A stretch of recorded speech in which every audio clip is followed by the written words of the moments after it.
Good evening. Welcome back, Spartan Nation Radio. Our next guest may not be a household name around the country with fans, but he is a household name with coaches, and that's what matters most in his line of work.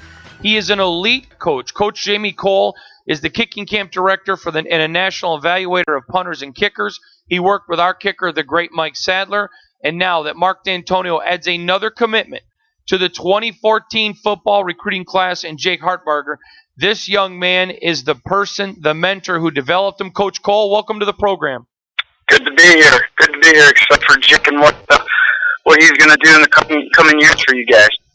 Because of your work with so many great kickers, let me just ask you, what does he do well right now? What's he doing right now that coaches are saying, wow, we like this guy? Well, the thing with Jake is he passes the eyeball test, and athletically he's one of those refined. He's about 6'4", about 200 pounds. He will be 6'4", 230, 235 pounds by the time he's done, playing college football. And so he's going to develop as an athlete. The ball jumps off his foot extremely fast. He has a very, very fast leg, good flexibility, and his stepping pattern has really improved from a consistency standpoint. He was, I don't want to use the term raw, but, like a lot of high school punters, they develop, as their career goes on and they become more coordinated and as they grow into their body. And that was the case with Jake. He threw the ball cleanly, and his drop really improved. And really what it came down to, when you start separating the top guys is how do they perform in a pressure setting. And we had, at our national camp, we had about 600 athletes when you include the NFL and college guys. And so it's a big stage for these kids. They think about it all year. And at the end of the day, Jake was a guy who took on, the Ohio State commit, the Alabama commit. You go across the country, the LSU commit, they were all there. And Jake was a guy coming in who did not have, a big-time school offering, and he stepped up and he beat them all. And immediately after that event, he got offers from Toledo, Miami of Ohio, Oklahoma, Iowa State, and to be as honest with you, other schools like Auburn and some other schools are starting to contact me with regards to Jake because of the film, the footage, seeing him perform against those other guys and seeing how he handled the pressure. He showed that he belonged, and when you looked at him from an improvement standpoint, his ceiling's as high as anybody's in this 2014 class. When Coach Kohl speaks about punting, ladies and gentlemen, that is the golden ticket of Willy Wonka. That's when coaches listened about punters, this is the guy that they talk to. So, Coach, I want to ask you a couple of simple questions for the average fan who may not understand drop and all of that.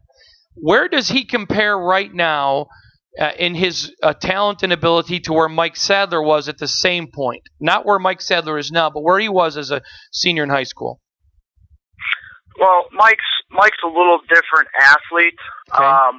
Mike, to me, is a special, super coordinated, super intelligent, almost like a technician out there.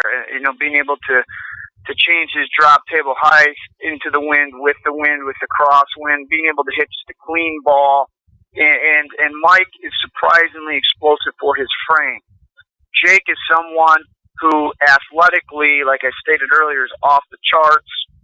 He's going to be, a guy that can hit hang times in college, 5'3", maybe even 5'4" hang times.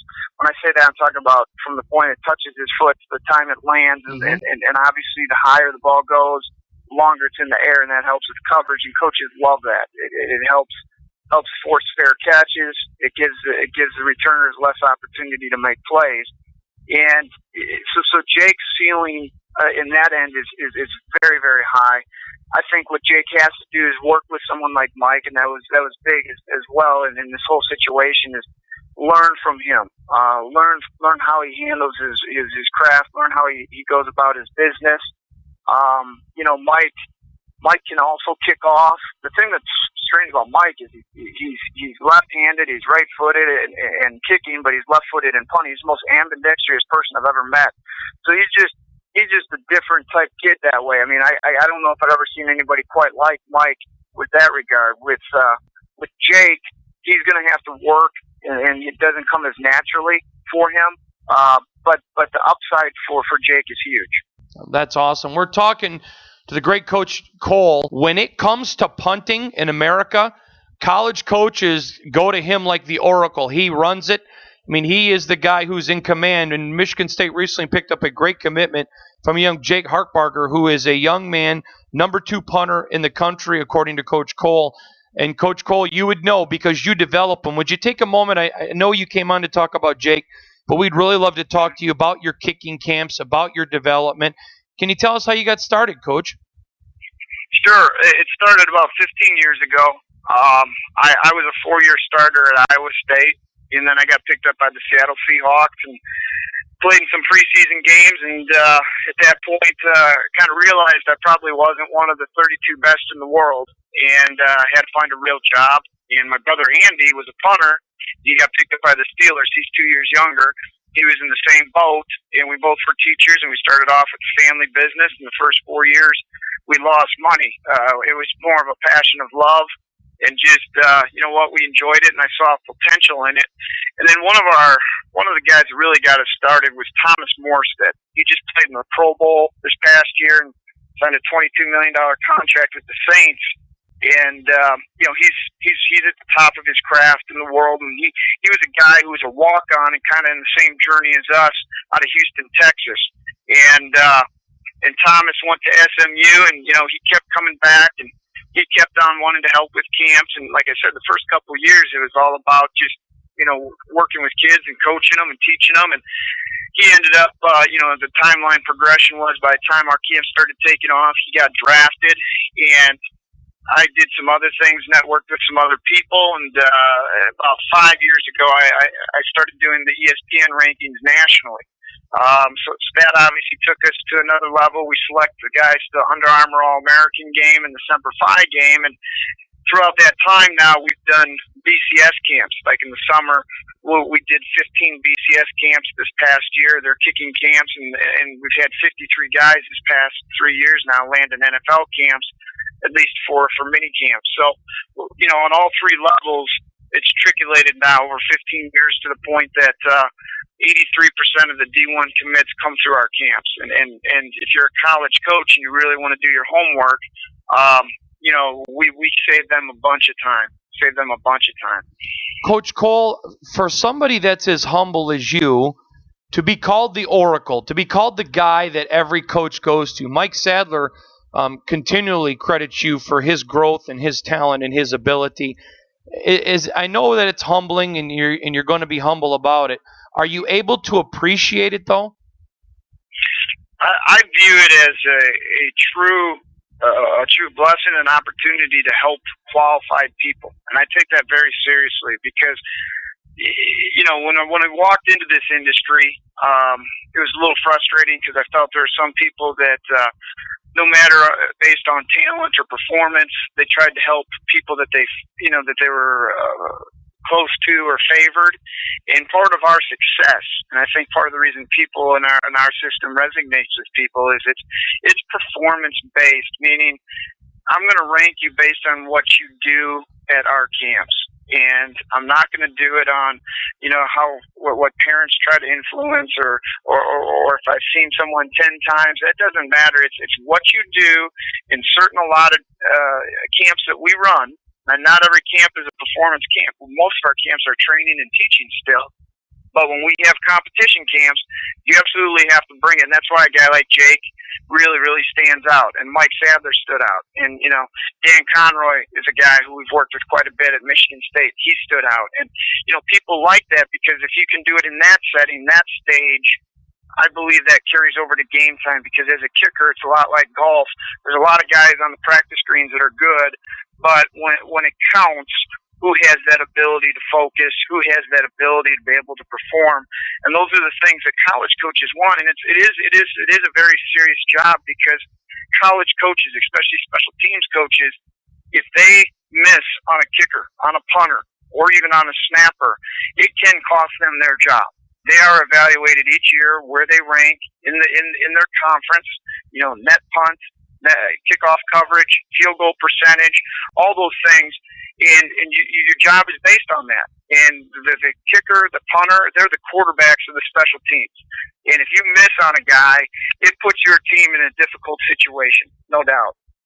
So, Coach, that's my next point is that you also just don't work with punters. I mean, you're a kicker guy. You work with kickers also and snappers, right? That is correct. That's correct. The three positions, if you look at the totem pole of college, NFL, or even high school teams, I mean, those three guys are towards the bottom. But at the end of the day, sometimes, at the end of a game, those are the three most important guys. And they have to be able to perform together, and they all need each other. I mean, a kicker is only as good as a snapper. A snapper, obviously, if he doesn't have a punter that can catch it and get it off clean, he's not going to be effective. So we need all three to be a successful unit. Coach, the last question I have for you, and then I promise we're going to get you out of here, but you don't hear a lot of young kids saying when they grow up, gee, I want to be a kicker. What advice do you have for parents who want to encourage that, or maybe their kids like it? And then do you do camps for young kids? Mm-hmm. Well, we do camps, generally start off freshmen in high school. Any younger than that, I think it's okay to get training on the side. But at the camp situation, freshman in high school is kind of the youngest that we try to go with. But to your point, I think with kicking and punting, it's something. First off, you got to have a natural talent.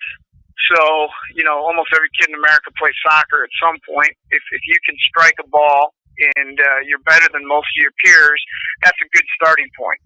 The second thing is to be really good, you've got to love it.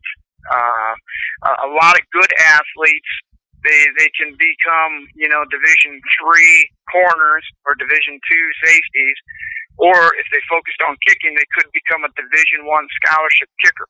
And that's really what we see, is we see the top-end guys are all pretty athletic. They can normally jump, they can normally run, they normally have great balance and rhythm. And what it is it's generally the better athletes who have been smart enough to realize, hey, you know what, I don't look like a Division I wide receiver, but I do look like that kicker out there, and you know what, this is a dream of mine. I want to play in front of 90,000 people. I want the pressure on me. I want to win games.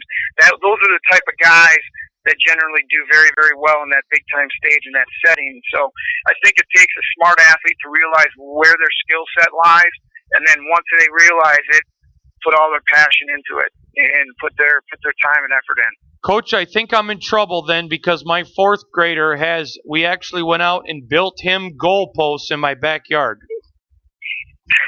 No, that's awesome. If he's that excited at fourth grade, I mean, I didn't kick a field goal until I was about 7th, 8th grade. But you know what? As a fourth grader, if he can learn the proper technique, which if he's working with Sadler, I know he is. That'll give him an advantage, obviously, and then we just see what happens once he gets to high school, and as the true athleticism comes through. So, Coach, last thing, where do people find you on the internet? Can you tell them, please? Yeah, you can just go to our website. It's kohlskicking.com. It's spelled like the department store. KOHLS kicking.com. Well, folks, sounds like Michigan State got a good one, and if he's working with this guy, Coach Kohl is not just a good teacher. He is the teacher when it comes to punting and kicking. Coach, thank you for being gracious with your time. Thank you. Appreciate it. Good to be on. We'll be right back.